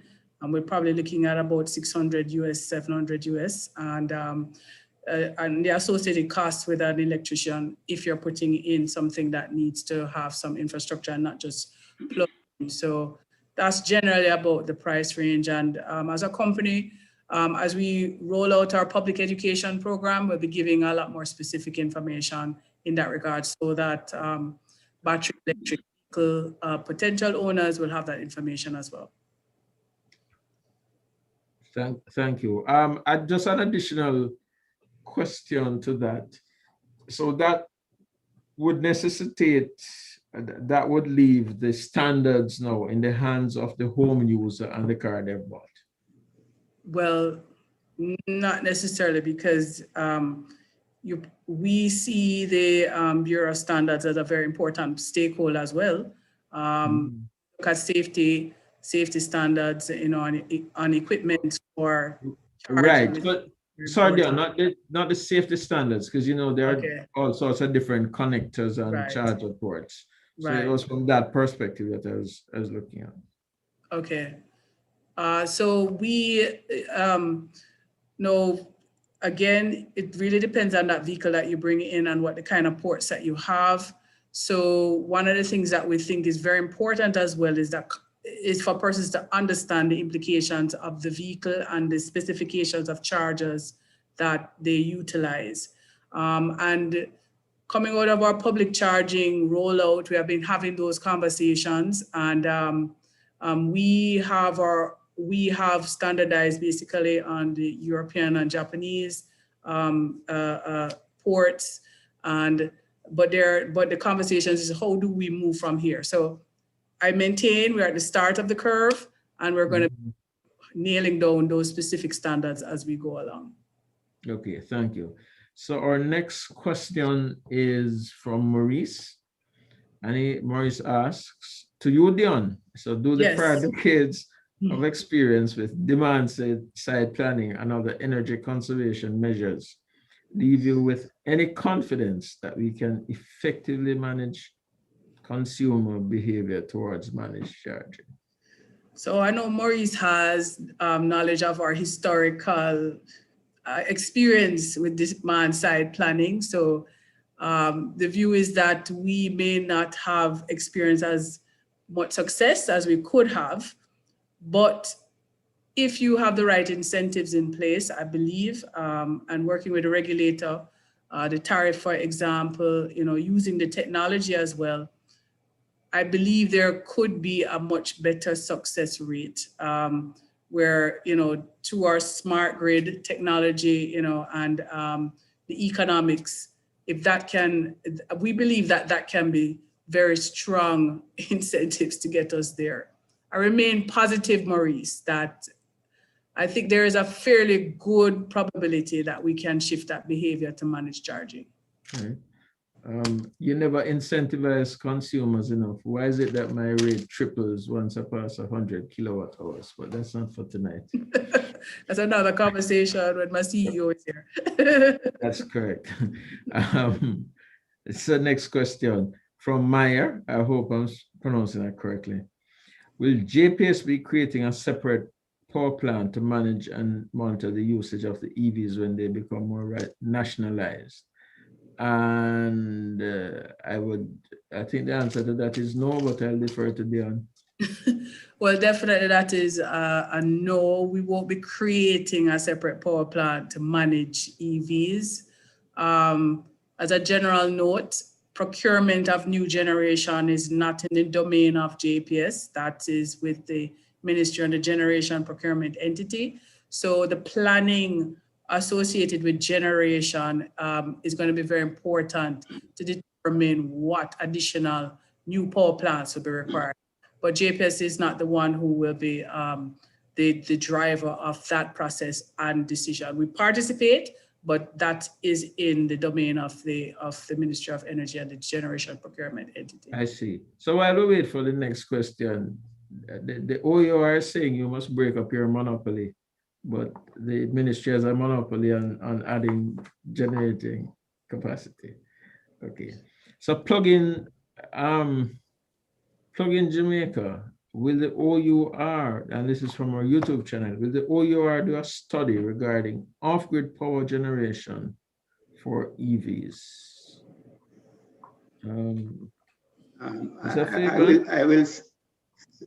Yes, I will say that I don't think a study will just be done to focus on off-grid power generation solely for EV.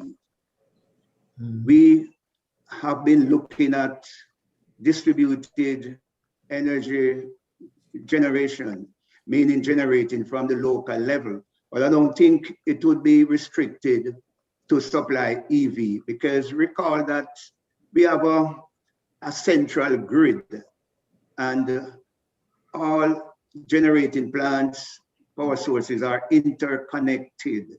So we don't do separate plants for separate piece of equipment.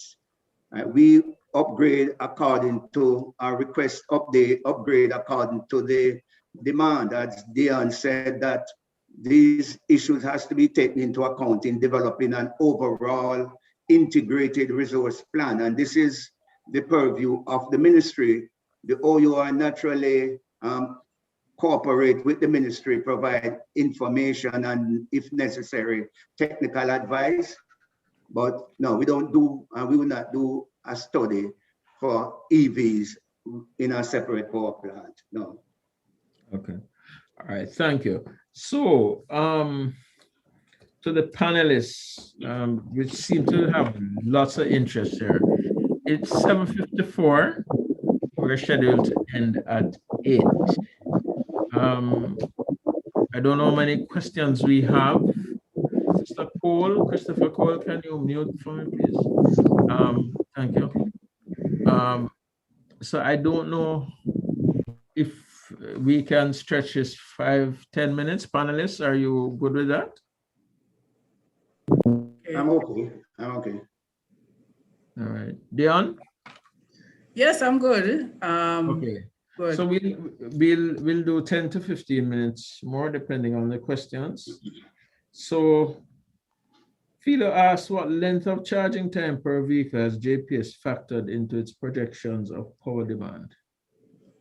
Dion? Right. So the projections that we looked at in my presentation was based on an assessment done by the OUR. And in that assessment, and Val, you can support me here, I'm assuming that this would have been mainly home charging and possibly charging for typically between 6 and 8 hours. Okay. Are you hearing that, Val? I think we lost it.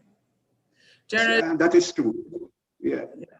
Okay, so it's 6 to 8 hours. right, for home overnight charging. For home overnight.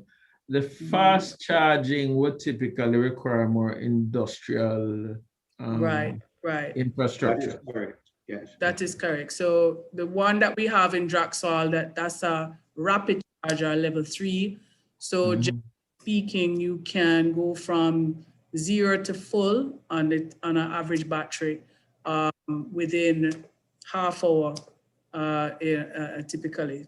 So How much do you charge? Sorry, how much do you charge at say the Draxall, or is that free for the time being? It was free for a few weeks, or about 2 weeks after we commissioned it to service. You missed that one, Sir David. Currently, the OUR has set EV public charging rate, which is which is the rate 10 time of use rate plus 5% premium on top of that. So that's the metric. The rate. What that translates to in for normal people. Okay, for normal people, we're talking about maybe $100 to go from Kingston to Mobile. Right. So when you're charging, if you're filling up your battery, it's about under $1,000. Okay. All right. So I think for part 2, we'll get into what those effective rates are and yes, whether it's competitive with yeah. So we generally, based on the fuel rates today and the electricity rates today, we're seeing 30-40% less on the conservative side. Yeah. Okay. So Romeo has a question. What plans are in place to ensure Jamaica is not a dumping ground for internal combustion engines? That's an interesting question, because I remember when, for panelists coming, I remember when the Japanese second-hand vehicles were coming in, there's a lot of concern about whether we're a dumping ground for used vehicles. And my comment on that before I pass on to the panel is that sometimes there's a hierarchy of usage, and that not everybody can afford to be on what I call the bleeding edge, you know? So where some countries can afford to experiment and look in different directions, we may for a while have a majority of our vehicles there. So yes, we have to make the transitions and incentivize, but I think the term dumping ground, that while we have to be careful that we don't have things dumping, it may also be an opportunity for us to change out more inefficient internal combustion engine vehicles for more efficient internal combustion engines in the interim while we make that transition. So I don't know what the panelists think. I would think that standards are needed in two ways. One, we need to have emission standards for vehicles coming in. Absolutely. We need to have efficiency standard, and that will, to a certain extent, rule out vehicles that are not compliant or that are not state of the art in terms of emissions and fuel efficiency.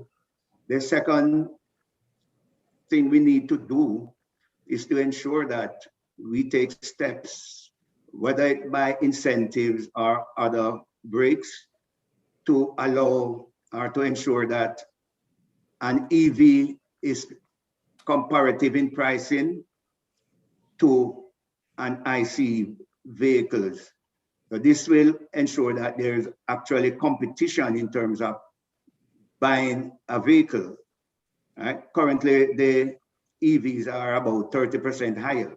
We could bring price parity plus the emission standard issue, emission mandates, then we could see less enthusiasm for ICE vehicle take-up and more enthusiasm for electric vehicles. That would be one way of, avoiding such scenario. All right, thank you.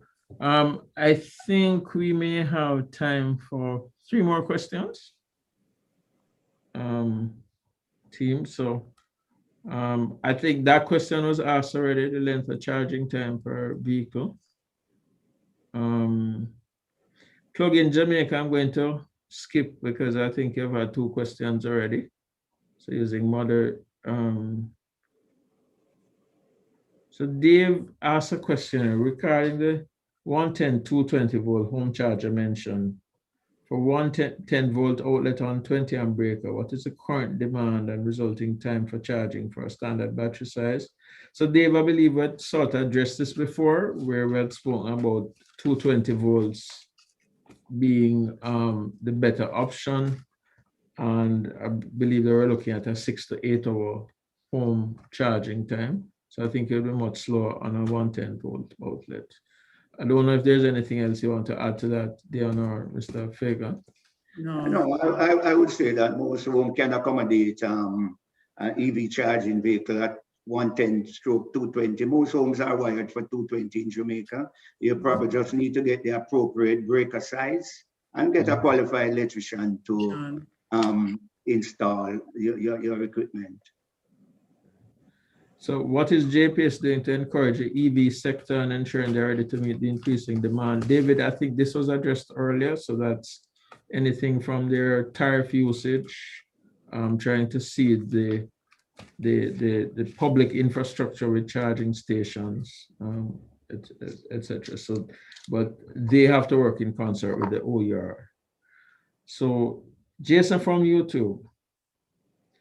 What are your views on regulations to limit first movers from monopolizing any segments of the EV market, grid repairs, center replacement part importation, etc.? I throw that out to the panel.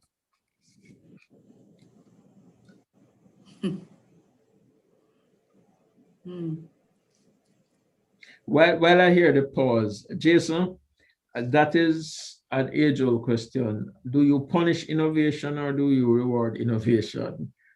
It's sometimes in market. And there's a question of market dominance and aggressive pricing versus economies of scale build out. So it's I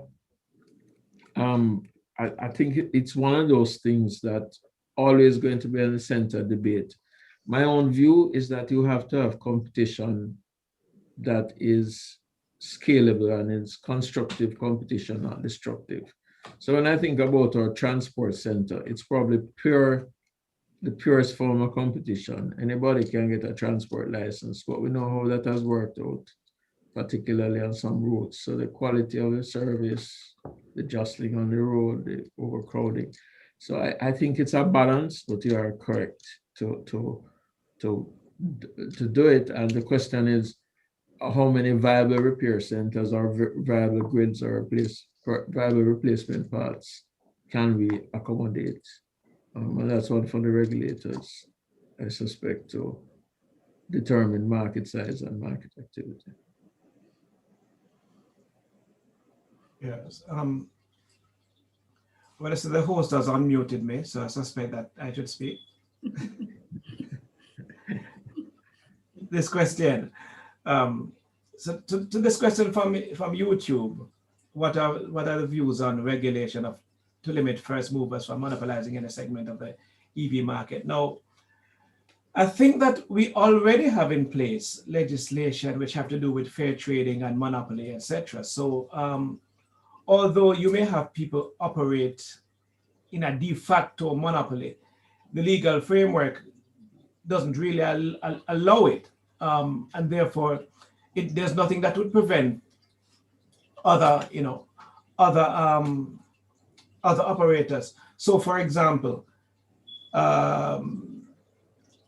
there's a particular company that has the right to import BMWs, and therefore they have also a service agreement with BMW. Fine. And you may consider to be some kind of a monopoly. Yeah, I mean, I suppose if you buy the vehicle from them, etc. But you have a large cadre, a large assortment of mechanics out there who are very competent, and garages who are not agents of BMW, but who can do the same kind of stuff and who compete effectively. So I think that our framework already exists. So I don't know if any additional legislation. Yeah, I suspect that the grid, which is the subject of a particular license, may also feature heavily. Dion, remind us, yeah, you okay. have a monopoly on transmission, Mm-hmm. Is that correct? And resale of electricity, but not on generation? Yes, so we don't have exclusivity on generation. Right, okay. Yeah. So we speak of supply of electricity, not generation. Generation, I think, as Dion would be alluding to, would be supplying the system operator, JPS, and that is through the IPP provisions for independent power producers, right, to supply generation. But in terms of distribution, supply of electricity to the public at large, at this time, JPS has that monopoly embedded in its license. And as you would have seen, one of the amendments we are looking at is to ensure that the supply of electricity is not, so to speak, monopolized, and amendments are made to ensure that that is not so. As you raised that, there was a question that caught my eye in the chat where somebody was saying EVs are basically storage. You can store electricity and possibly transfer it to other cars. So if somebody does that, would that be illegal? I guess if they do it for free, it's not, but if they do it for sale, it's illegal. Would that be a correct assumption, Mr. Fagan or Dion?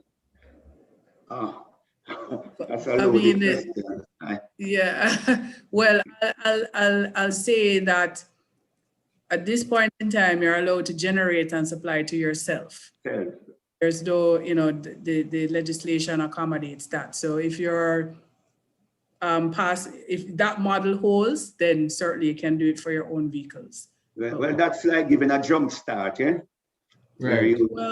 you connect the batteries and charge up. I think if that is possible. I don't think. But I think he's talking about actually using your vehicle to supply other vehicles, right? Other persons' vehicles. Yes, I understand that. But similarly, I mean, when I charge another person's battery to start, similarly. But again, as I say, that's something. But I'm assuming you're using the grid here, right? No. No, I think that question that I saw was about, let's say I charge my car by whatever means, whether it's solar, the grid, and then I go down to my friend Orville and charge his car from my car. So I do a transfer energy from my car to his car, and it may be free, or it may be that I say to him, just pay me what it would have cost me. And I think so. Anyway, I in the interest of time, I think we may have to. Yes, that's going to take a lot more talking. Yes. Yeah, so I'll ask my team to squeeze in one more question. Matthew. Yes. How are we going to phase out gas vehicles, seeing that most people will be seeking to sell, or are we considering converting current gasoline vehicles to electrical?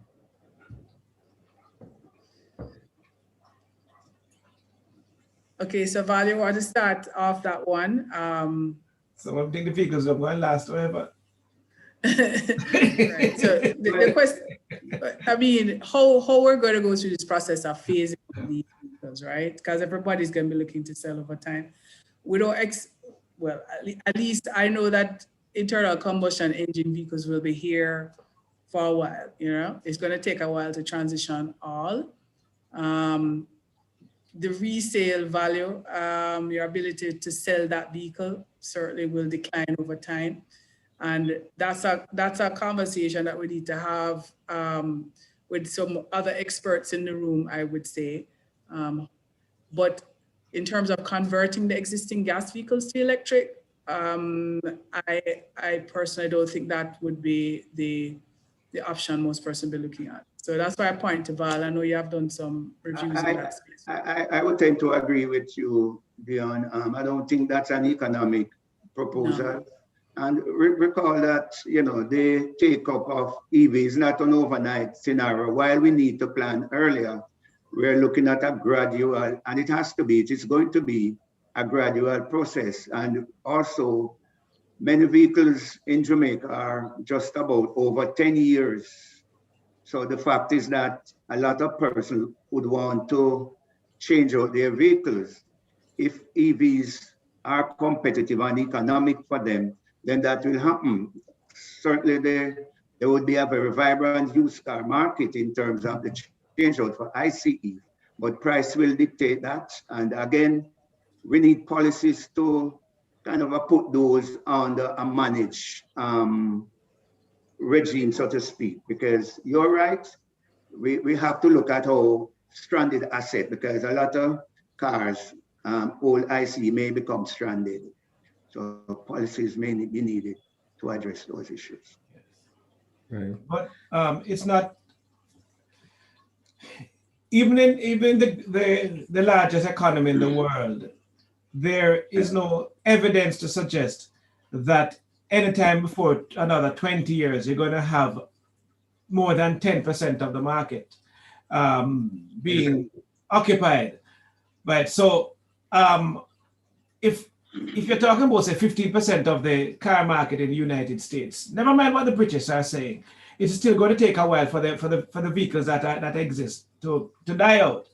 And so I figure that that most of us right now are having this discussion are not going to be around when the large number, when the electric vehicles have become so large, so frequent, you know, that you're going to totally push out the gas vehicles. Unless you know you go the way of forcing it. So so I think that we will have enough time. I agree. It's a gradual process as we indicated. Yeah. I never think I'd have my car so long. I mean, that's the thing. Yeah. Yes. You know, so I think that's a good note. We haven't even spoken about hybrids, which I think is part of the bridge to EVs, where you have the flexibility, even the infrastructure isn't as readily available. But I'm afraid we have to close here, given the time. And there are some people I have to thank for this. First of all, thanks to the audience for turning up, because if you didn't turn up, we'd all been a tizzy talking to ourselves. So thank you. And for your questions and your comments and your lively interactions in the chat. I'd like to thank the people behind the scenes who you don't see, marketing, Janice Henlin and her team, the IT team, Brian and his team for putting this together. I'd like to thank UATV, who will be editing and possibly showing this at some point on the UATV platforms, online or on cable, because we also, while we know we had a vibrant audience, there's a much wider audience, so we need to stoke this debate amongst.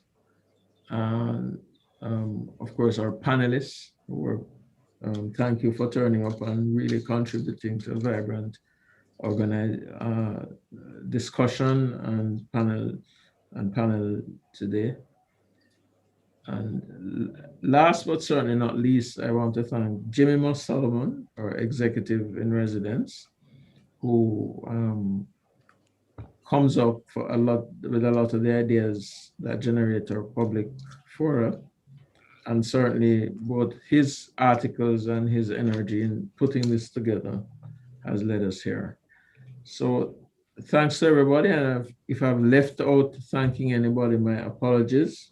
But all the persons who put this together, both at the Mona School of Business and Management, or partners from the OER, the JPS, the wider UA community, thank you. And we look forward to having, in the not too distant future, another online public forum, which we hope you'll be able to attend with us. So stay safe. For those of you who have not yet done so, please consider vaccination. And of course, we have to follow the protocols. There are those amongst us who have had brushes with COVID and can tell you it's not fun. So as we go through this period and we've pivoted online successfully, we look forward to the future when we can do this in a blended manner, both face-to-face and online. Thank you very much and good evening. Thank you.